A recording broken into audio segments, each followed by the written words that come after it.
Hello everyone and welcome back to episode 171, I think, of your favourite Formula 1 show. Yes, Jamie and I are back this week to discuss all the goings-on from the Chinese Grand Prix, until we sat down this morning and said, honestly, it was near enough a week ago, we can't really be bothered to talk about it too much. There's so much more interesting stuff to potentially talk about today, so let's give you a quick recap of the Chinese Grand Prix, shall we, Jamie? Let's do it.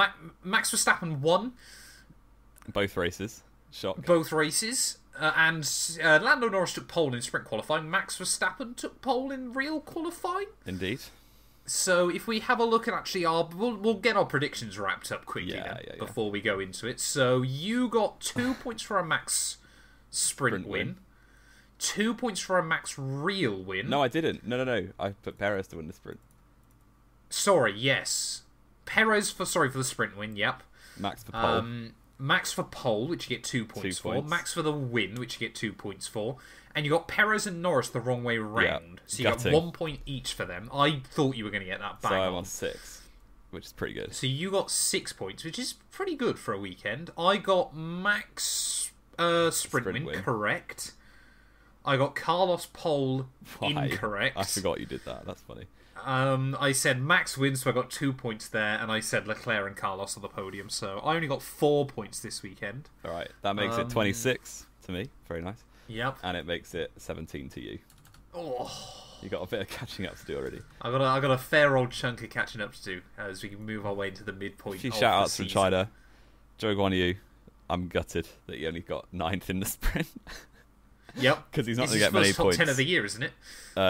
Yeah, he's not going to get many points opportunities, and he's already finished 11th in a GP and 9th in a sprint this season, which is a bit frustrating. But Nico Hülkenberg did very well in the GP, so we'll take that. Lance Stroll did not, so it is expected, unsurprising. But Stroll blaming Ricciardo for Stroll running into the back of him was not the smartest move. And no. Yeah. What else really happened? I mean, Lando Norris got P2 in the race. Hamilton P2 in the sprint. I'm sure you're very pleased about that. I didn't watch it because it was at 4 in. Yeah, fair enough. And I thought after his heroics in qualifying, should have been pole, but we'll ignore that. No, Lando Norris, that was mad on that final run anyway. I just thought Lewis would have gone backwards. Codemasters would have, exactly. Make Codemasters the FIA.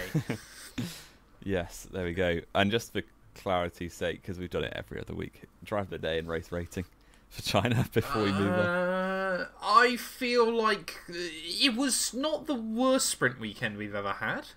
I guess the good thing was obviously sprint qualifying was easily the best bit of the weekend. I guess the good thing with that, though, of course, was the fact that the sprint grid and the real grid were quite mixed up. Yeah. So obviously it did mean they felt like two very, very different races for the most part.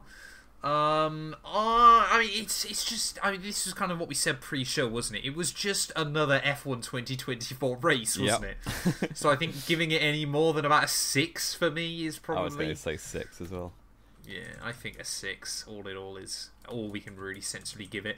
In the end, driver of the day, I think probably Lando Norris. Pole position Friday night. P2 in the race, split the Red Bulls, which was pretty good going. And once again, further extends his most podiums without a win tally over Nick Heidfeld.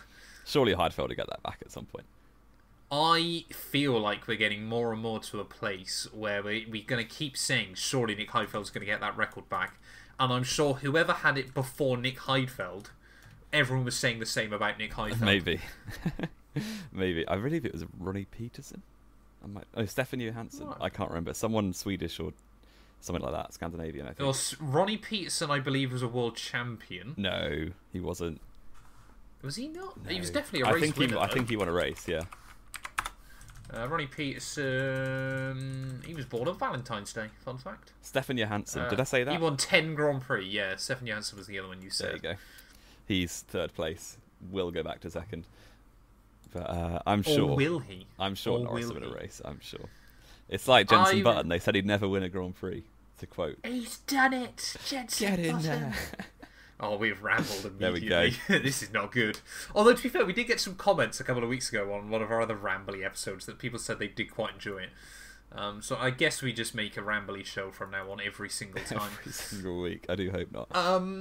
But to be fair, yeah, we kind of said as well, there's actually been quite a lot of stuff going on in the Formula 1 world, kind of over the weekend, and then we couldn't record earlier in the week because Jamie was running a half marathon. So first of all, I'd like to say congratulations to you, because you did pretty well. I did, thank you. I was very pleased. 1:51 and 9 seconds for anyone who asked, which is probably not many of you. Oh! I misread that then when you tweeted it. What? I thought you just got under sub 2 hours. I thought you did 1:59.01. No, I went 1:51. I was rapid. Oh, that's even better. Fair play, sir. That's really good going. Yeah. I could not keep up with you for a half marathon at that pace right now. Yeah. I need to try and get back into running, but I might do a full next year. We'll see. Do it. We'll see. I'll vlog it. I'll run a half marathon quicker. Go on, do a knowing wheel marathon exclusive. Definitely not. If you want. But yeah, we'll see. It was good fun, but the race started Austrian time at the same time as the GP, so I had no chance of watching it live, sadly. But I heard it was alright. But yeah, sadly, I couldn't record until today because I was in Austria. So there you go. He's living the hype. Once again, ladies and gents, Jamie 183 travelling the world. Yeah. Yeah, and if you're in Austria, which is probably, I don't know what our demographics are like, but in Vienna, which is where I was, there's a class F1 experience. So genuinely really good. And I'd recommend. It just had so much cool stuff. Like, it had Grosjean's burnt out chassis from Bahrain, which is really cool and well worth a look. And the amount of Senna helmets was crazy. So yeah, if you're in Vienna for any reason, or in Austria, it tours the world. So it was in Madrid before. Now it's in Vienna. I don't know where it's going next, but yeah, F1 exhibition. Go check it out. #ad. Exactly. Yeah, Jamie's got a sponsored link if you want to click that. So, Jamie, in our lifetime, for your Austrian stats, we've had 45 viewers. There you go. All 45 of you. Get down. They have averaged 18 seconds of the podcast before they got bored. Wow. Probably because they don't speak English. That might be why. Oh, well, let's blame it on that. Let's claim it's that. I reckon. Let's move on from my antics over the weekend. Let's talk then, Jamie. We've got quite a few lists of random talking points we want to do today, so there will be timestamps linked down in the description below. The first one was kind of instigated because of Lance Stroll in a weird way, wasn't it? Obviously, Lance Stroll took out Daniel Ricciardo, was obviously then stopped again, I believe, and had a mad battle with Kevin Magnussen, which I'll be honest, I was adamant they were going to have a crash. Yeah. But it has once again made us question whether points should be given to everyone that finishes. I don't like that, personally. I don't think I like that. The conversation started because pre-weekend they basically said we might change the points to be top 12, but they wouldn't make first to 8th any different, or first to 7th any different, I think. But basically from 7th, which gets 6 points right now, it would then just go 5, 4, 3, 2, 1, which would take it down to 12th, I believe. 12th, yeah. So I don't mind that, to be honest, because in a 20-car grid, if everyone finishes, then finishing 12th is still quite an achievement. The thing that I'd worry about is in races like, I don't know, like Germany 2019 is the first one that pops my head, where you've got 11 finishes. Someone could have an atrocious race. They could spin 15 times, be 3 laps down, and they could finish 11th because there's only 11 finishes, and they'll get a point for that. And I don't particularly like that, personally. But if someone's been able to survive, then shouldn't they deserve the points over people that didn't? I think this is the interesting aspect, isn't it, of course, was obviously for so many years, because obviously a lot of people are saying, oh, well, it just gives a random team, if they have a good result, a huge opportunity to score big points. That's what it's about. That happens anyway. That's just... Yeah. I mean, there's so many seasons, isn't there, where someone gets, a lucky few points somewhere that makes the difference, which is kind of a part of Formula 1. Yeah, totally. I wonder... I think the problem, of course, is with it is... I was thinking, if you're going down to 12th, more than half the drivers are then scoring points.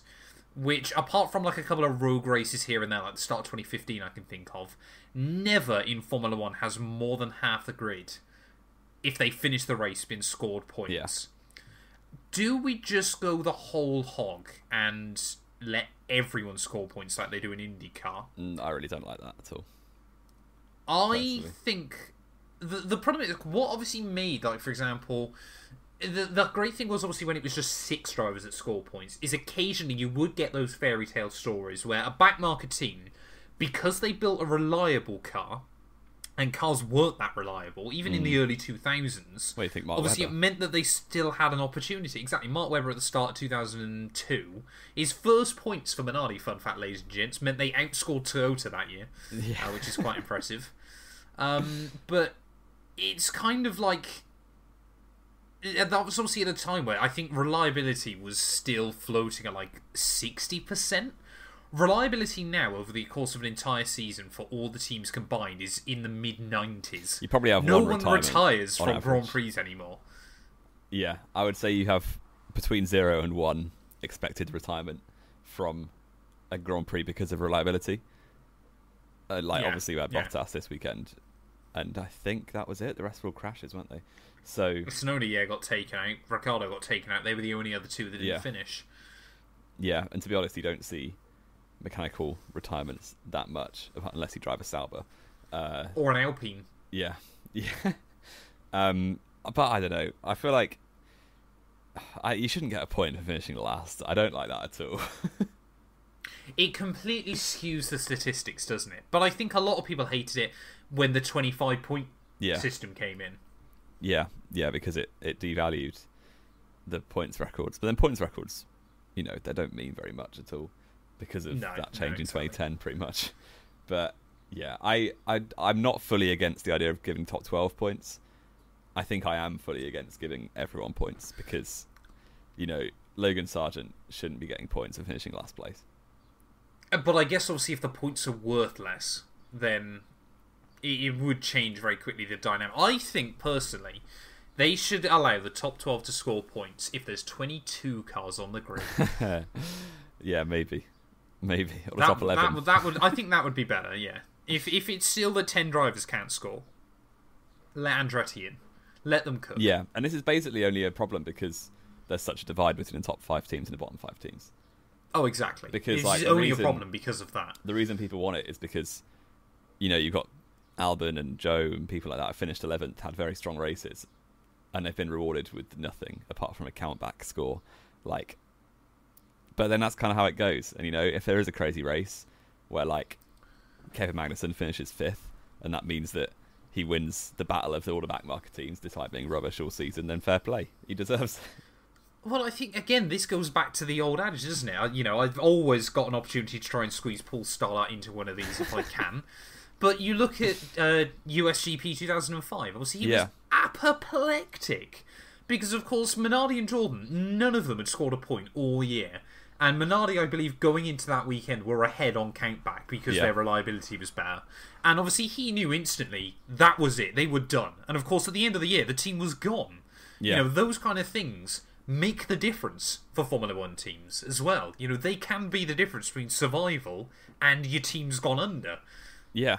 And you kind of think, it's often in the crazy races that someone random just shows up and does really well. So, I'm thinking 2018-19 kind of time. Obviously, I'm a Hulk fan. He was finishing best of the rest pretty much every week. And then you get to the crazy races, and then someone like Danny Kvyat gets the podium, who's been pretty average the rest of the season. So, yeah, I think that's just kind of how it goes. And that's kind of what F1's about. That's part of the magic, isn't it? Yeah, totally. It is a very... I'm personally, I think, of the belief of... Again, this problem has only really come around because we've now got 5 teams that are always scoring points. Well, 4.5. Unless your name's Lance Stroll.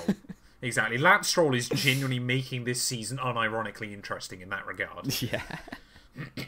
But it's kind of like... I think unless we... Because obviously the main reason why the points was changed for 2010 was obviously we had 3 new teams on the grid. Obviously we have 4 more cars effectively. That's why it was tweaked. So it went from 12 cars weren't going to score to 14.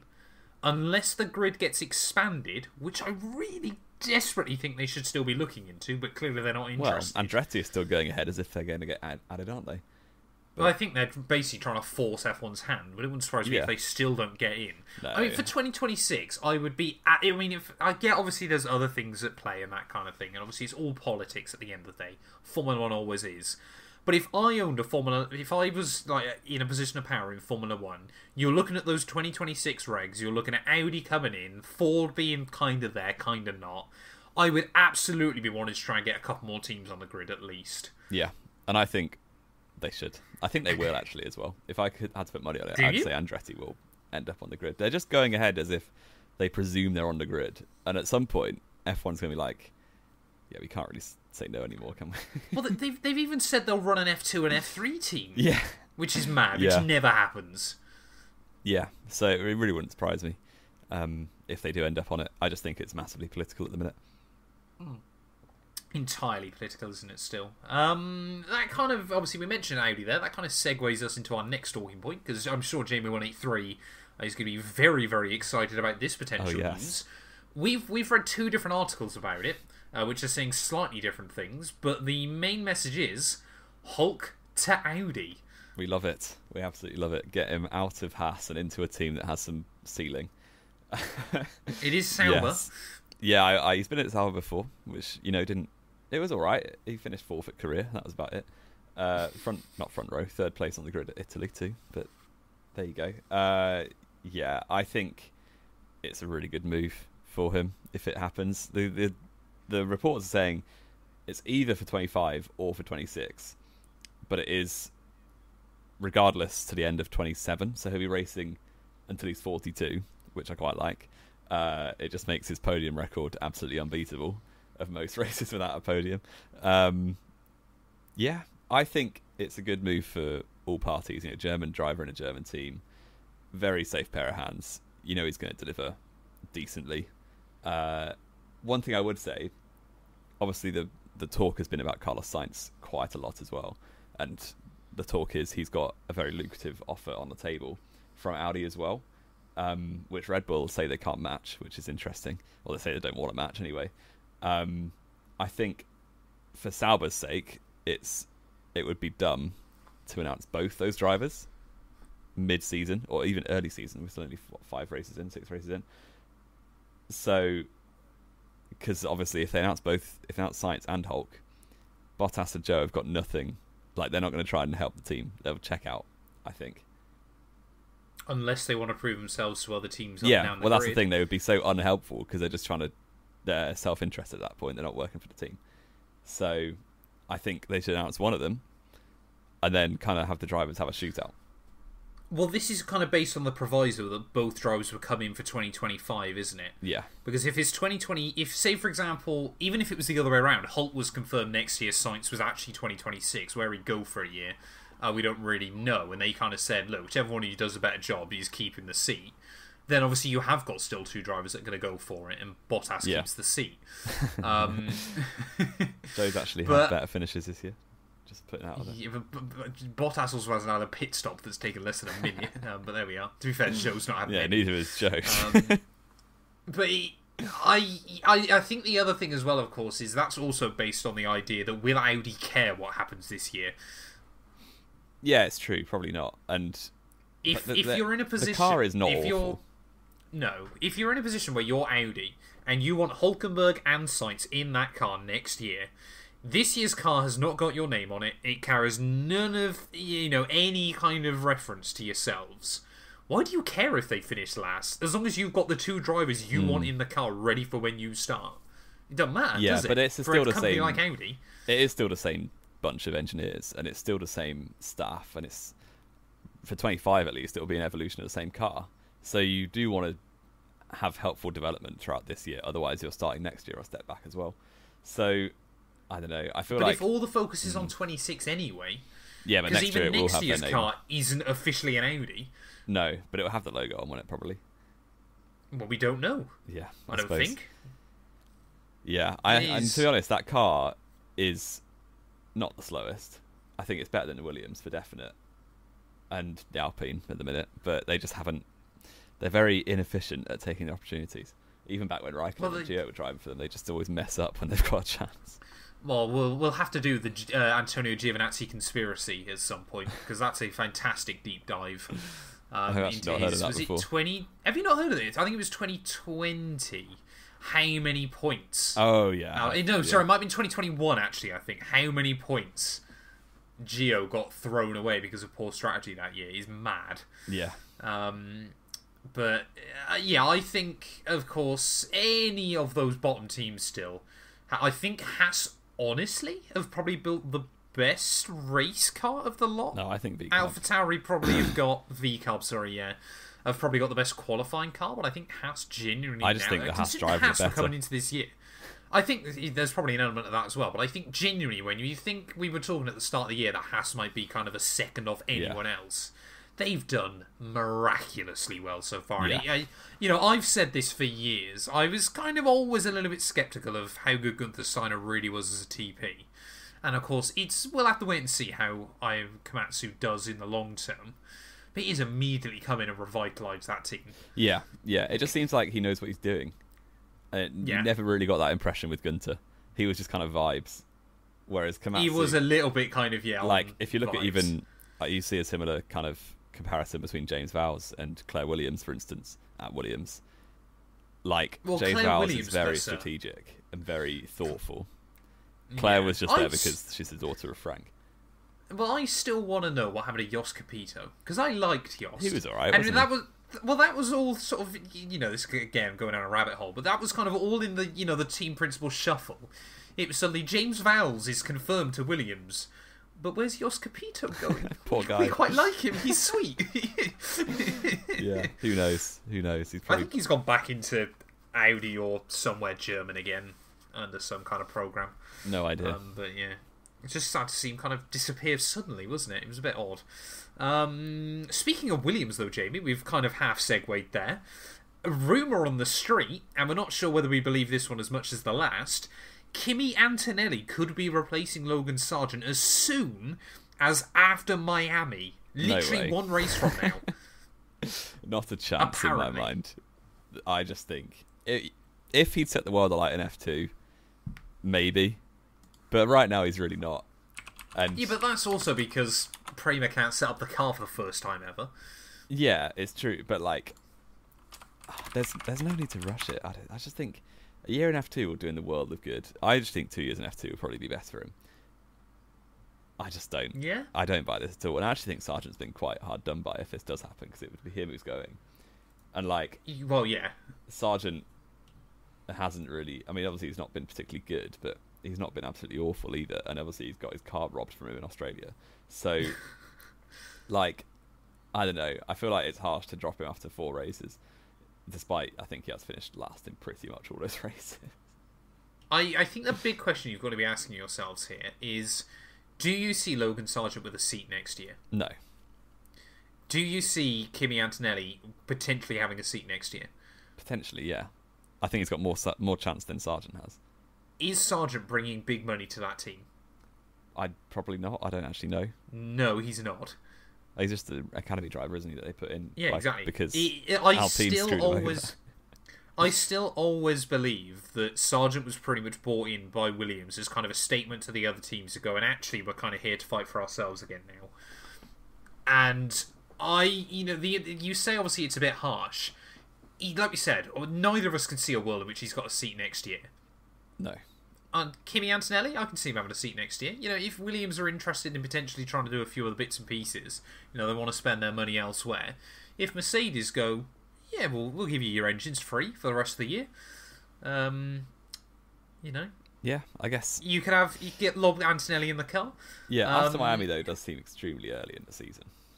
It's very early in the season. Well, the other problem, of course, as well with that is that you would need special dispensation from the FIA. Because I don't know the exact numbers, but he might be even younger than Max when he debuted. It's close. I don't think so quite, but it is close. So he'll be 18 in August. Max. Well, Max... that was the other thing I looked at, Jamie. What was that? So, of course, if he couldn't get special dispensation, do you know what Grand Prix is directly the next Grand Prix after the 25th of August when he turns 18? It's Italian Grand Prix, is it not? It's the other Italian Grand Prix. There you go. Home race. Get him in. All I'm saying. And it's the easiest Grand Prix to make your debut, as Nick de Vries proved to us. So... As de Vries, yeah, that is a fantastic point, isn't it? As well, if it doesn't happen at Imola and Sargent continues not to perform very well, we could already be. I mean, technically, I guess he could do Dutch Grand Prix because he's 18 on race day. Not bad 18th birthday present either. I don't think you could because the event starts on a Saturday, doesn't it? But I think the FIA would give him dispensation then. Yeah, surely. I don't buy this at all, personally. I don't think this will happen. But you hate Kimi Antonelli. I don't hate Antonelli. It's the main reason why I believe he's going to win the F2 title this year. No. You don't like him. It's the him. reverse jinx. I don't like Antonelli, so it means he's going to win. He's locked in now. All betting companies are going to have him on 1-to-1 odds. I don't buy that at all. Especially not after Miami. Potentially for next year. Personally, Joe to Williams with Albon. There you go. Oh, this is why you don't see it happening, is it? You still believe Zhou's going to end up with that drive. Jamie, they literally, in Shanghai, gave Zhou a special place because they knew it was the only Chinese Grand Prix he's ever going to do. I don't get the hate for this. I thought it was quite sweet. Yeah, exactly. I don't see how people are getting rattled by a driver from a country that's never had a Grand Prix driver before. In his home race, he's quite a young guy. He did an alright job, especially in the sprint part of the weekend. Why not? And the fans absolutely loved it. The cheer when he left when he got into Q3, in the sprint quali, was insane. Well, every Chinese person that was there, I'm sure, got 200 CCP points. I like Zhou Guanyu a lot, and I think he's had a good guy. He's had a very solid start to the season. He's a good guy as well at the end of the day, and sometimes that does help in Formula One, especially on the fan side. They wouldn't have done that for Latifi at Canada, but then they've had plenty of Canadians before. Exactly, that's kind of the other bit. A lot of people go, but they didn't do it for Logan in Miami. Yeah, because there's been 700 American drivers in Formula One. Yeah, and this one's not one of the best. I get that obviously you want to see Zhou in that seat next year, but surely if you had the choice between Zhou's older than us, isn't he? Zhou's about our 25? age. He's 24, I think. Yeah, I think he's a year older than us. If you've got the option between a 24-year-old in his 4th year of Formula One and potentially a 17-year-old who's one of the hottest prospects on the planet right now. Yeah, but he's not your hot prospect. You gotta... Yeah, but Zhou isn't Williams' hot prospect. No, but he would be. He would be their driver, though. Hey? If he went to Williams, it wouldn't be on loan from somebody. They'd have a long-term driver there if he wanted. And he's all right. He's matched Bottas pretty much over 3 years. No, he hasn't. He's not been outrageously off Bottas. He hasn't been outrageously off Bottas, but he has always been off Bottas. Yeah, pretty much. Bottas was 0.3 on average slower than Hamilton. I'd say Zhou is maybe 2 or 3/10 off Bottas on average. So in qualifying trim, Zhou is half a second off the greatest qualifier of all time. Oh man, I mean, calling out Senna then, not as the greatest qualifier of all time, is controversial. Actually, Jim 61 poles in 161 Grand Prix, madness. I want to believe Kimi Antonelli could be in that seat from as soon as Imola. I don't think it'll happen, but I do certainly see Monza being the case. I'm not sure. We'll move on. Which would be pretty cool. Formula One. They're looking for another race, ideally in South Korea. I was about to say Korea then, but that probably would have got a shot. You can't tell. South Korea. Sold in Korea. They're looking for a race South Korea, ideally. That'd be cool. But they've kind of opened it up to Southeast Asia, haven't they? As well, kind of saying they want a potential for somewhere. Do you know another track, Jamie, in Southeast Asia that is still FIA Grade 1 Malaysia, listed? Correct? No, was not the one I was going to say. Well, I think it is. It is. Which other track? India? Hanoi. Oh, yes. And David Tonitza is currently the most successful driver of all time there. He is. Shout out to David Tonitza. I'd love them to go back to Malaysia or Yong'an, but they won't go back to Yong'an. I would love to see him go back to Yong'an, to be honest, because it probably was a better racetrack than Bud. It was a great racetrack. Yeah. Korea, one of my favourite tracks to drive in the F1 game back in the day. It was glorious, wasn't it? Yeah. And I feel like it probably would have suited the modern hybrid cars as well a bit more. Because it would have been a lot of battery management. Yeah, and really long straights and flowing corners. and Hulk got a P4 there, so he's the GOAT. I'm just thinking, imagine the 2020 car going around the back end of that track. Yeah, that'd be insane. It was so cool. So cool. Yeah, I would like to see it. Obviously, they want more presence kind of everywhere with the big markets, which is why we see a move towards America and Asia and kind of a move away from Europe because they've kind of already established themselves here. And have done for the last 50 years. Yeah, that's where F1 is kind of born and bred, isn't it? So, I like the idea of going to more Asian countries. I would love to see them go back to Korea International, but I don't think they will. A race in Seoul is probably where they'd think. I think that's where they're eyeing up, isn't it? I mean, I still will absolutely keep banging the drum of we need Fuji on the calendar. I still think they need to run Suzuka and Fuji on back-to-back weekends or something. Or maybe in rotation. It's such a good track. I wouldn't even take rotation because I want them both on the calendar. That's the problem. They're both great in different ways. I'm not a huge fan of Fuji. It's very picturesque. Fuji's a banger. How can you not like Fuji? I prefer Suzuka, personally. But why? What do you prefer? The drivers love it more. None of them have driven at Fuji with the exception of Lewis and Fernando. Yeah. Is that it? That probably is it. Yeah, 07. No, 08 wasn't it last time? 07 and 08, yeah. Yeah, I don't know. Suzuka's got more to it as a racetrack. Does it? Yeah, it does. Yeah. Fuji would, I guarantee you, give us one race at Fuji and provide a better race than Suzuka's been able to in the last few years. Guarantee it. Maybe we'll never find out. The only reason Fuji got dropped was because of Toyota. Yeah, Toyota were done, weren't they? Although it got replaced before 09, like for 09, and Toyota was still there. But it was going to be swapping each year. That was the whole point. And it just went. Yeah. Oh, fair. Yeah. I mean, obviously, if you talk about all this, of course, the always question on the other side of that is, well, what tracks are going to get dropped, isn't it? Yeah. Imola, apparently this week it hasn't been confirmed yet, but it has been sort of highly kind of anticipated that it will get dropped.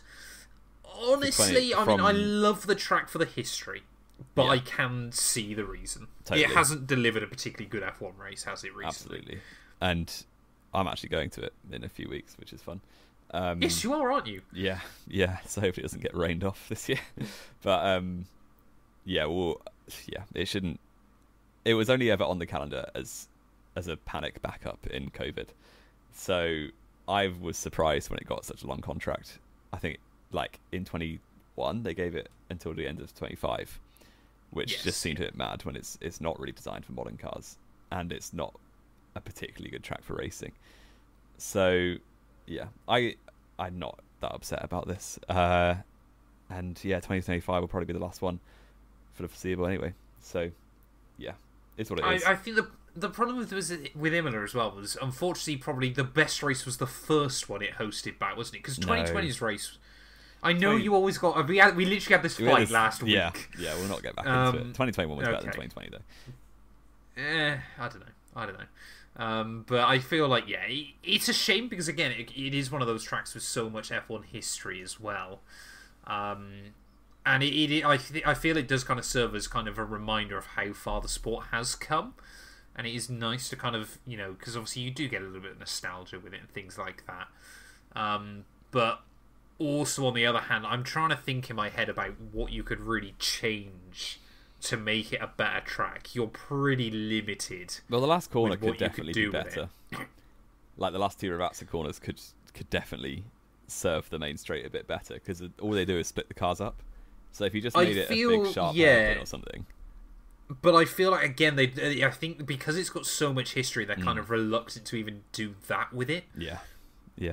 So it's kind of, adapt or get gone, and it seems like it's going to be gone. It seems like it's going to be gone. Probably more controversially, is that a rumour on the street is that Spa and Zandvoort could end up in a new deal that sees them swapping each year, a bit like the Nürburgring and Hockenheimring did for a few years. That is really sad. It would, if this happens, it would be terrible because they're both very deserving of their place on the calendar. I have seen it coming for a while with Spa, to be honest, because every time it gets towards track contract negotiations, it seems like Spa is the one on the chopping block. So, which is really sad because it's one of the best tracks on the whole calendar. But if it's going to happen, the signs have been there for a while. So, but Zandvoort really confuses me because that's been a roaring success since it came back, and obviously they've got the Dutch fans. at their home race, and it's just a max party every year. I would be shocked. But I mean, you get the Dutch fans at Belgium. Well, you get the Dutch fans at every European circuit, really. European race, yeah. I just think I don't see why they would make Zandvoort rotational, because it's such a good race. As in, it's such a good event. Sorry. That it's a pretty simple answer, though, isn't it? What's that? Money. Neither of them can afford to pay each year for a contract in the way that a track in the Middle East can. Yeah, potentially. But that's the problem. Like Zandvoort was race of the year last year. And probably they always helped massively by the rain. Yeah. It sells out ridiculously fast every year. I don't know. I wouldn't be shocked to see Spa go into a rotational. I don't know what with, if it wasn't Zandvoort. You say, if it's not Zandvoort, what else could it rotate? I mean, you wouldn't want to. Would you rotate it with a French Grand Prix? Would you rotate it with a Hockenheim? Yeah, I would quite like it if it's Spa and Hockenheim or Spa and Nürburgring. I wouldn't mind that, because I'd rather have both and drop Zandvoort. Well, to be honest, yeah, maybe. I don't think that's. I think Spa is going to have to, at some point. I just cannot see a world. I mean, we've said this. How many times has Spa been on the chopping block, though? It feels like almost every year. For the last few years. I just can't see a world in which we lose Spa.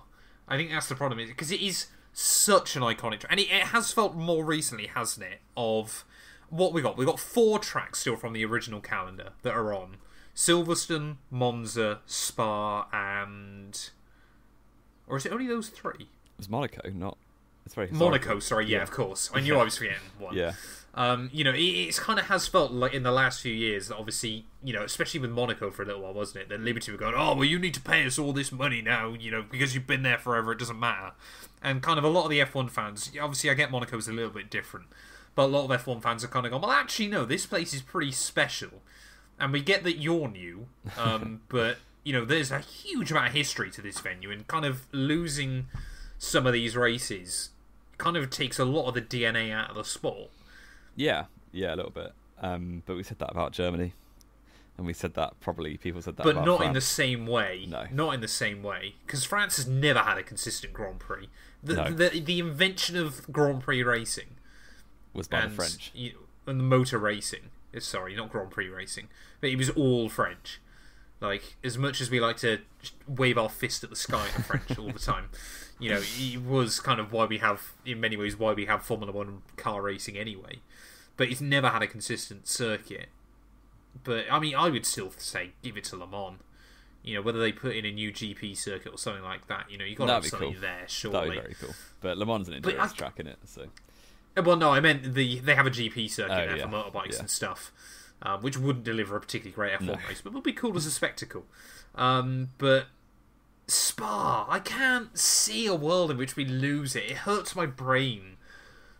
I mean, yeah, it would be sad, but we wouldn't be losing it totally. And it's had time where it's been on and off the calendar too. But no, it hasn't. It had 2 years out of 4 at one point. Did it? Yeah, 06 and 09. When? 09 it was there. Giancarlo Fisichella, mate.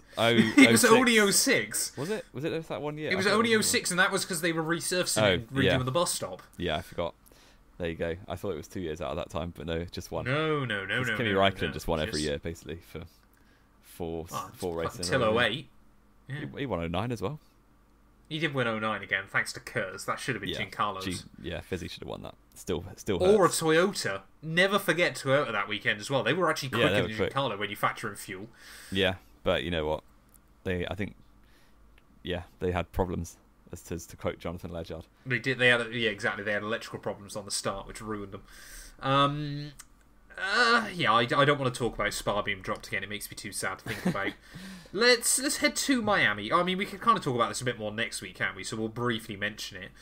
Ferrari and McLaren are going to be running special liveries in Miami. Ferrari, we know it's blue, but we don't know how blue, or whether it's going to have much blue on it at all. Because Ferraris are red. Yeah, the t-shirts or the shirts that the drivers are wearing are very blue. They're only blue.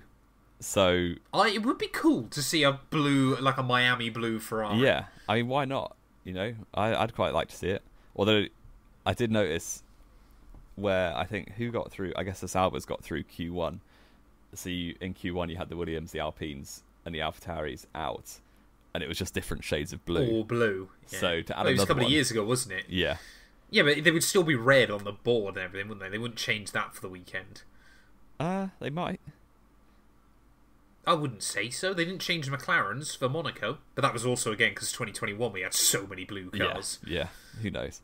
But I mean, it would be cool to see, and they've obviously raced. I'm going to get this wrong. 1967, I believe. So close, so close. I can't remember who drove it. Jim Clark and maybe John Surtees. Jim Clark never drove a Ferrari, I don't believe. Yeah, I don't think we're going to be able to get that. If you do that off the top of your head, I'd be staggered.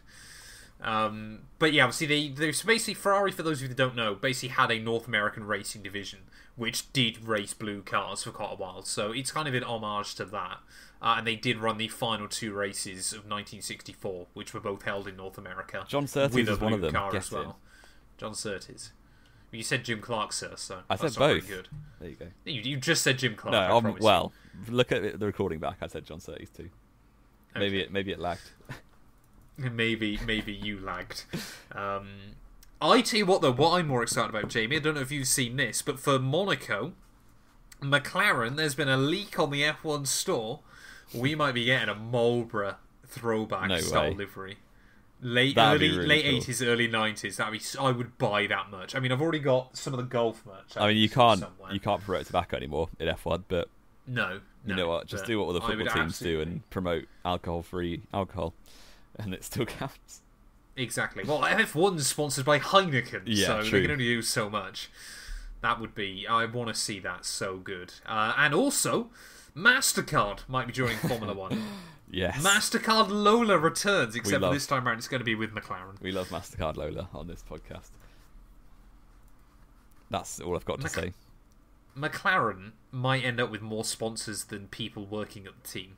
Well, HP are sponsoring Ferrari as well. Might be why they're going blue. Yep, from next year, which I'm a bit sad that it's not going to be Scuderia Ferrari, to be honest. Is it not? Have they confirmed that? It's Scuderia Ferrari HP. I mean, no one's going to... That's cool. It's like it's Red Bull Racing Oracle, isn't it? But, I mean, who actually cares?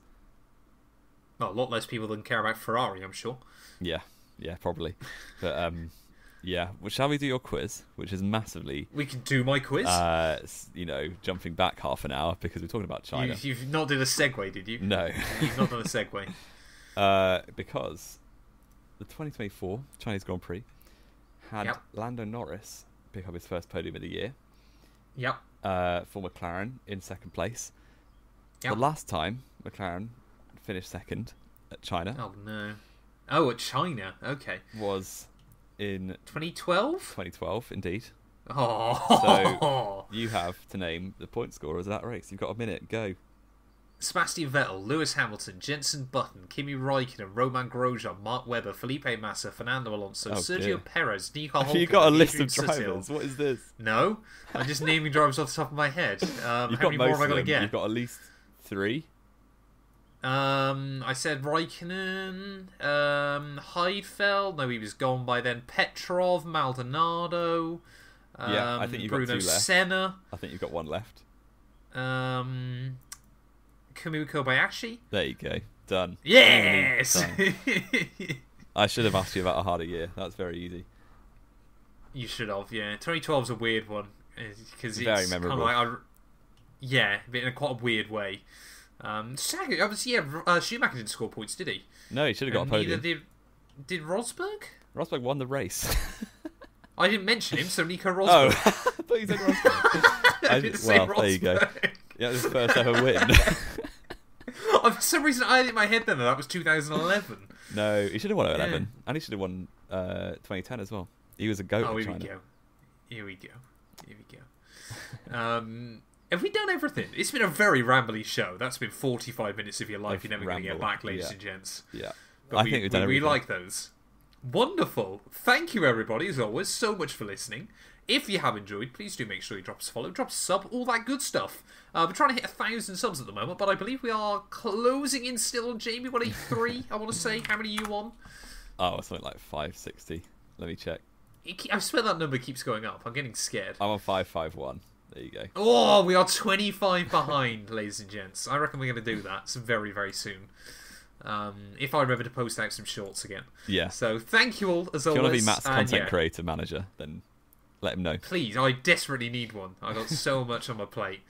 But yeah, we will be back next week, hopefully with a normal timed episode, ready to discuss the Miami Grand Prix.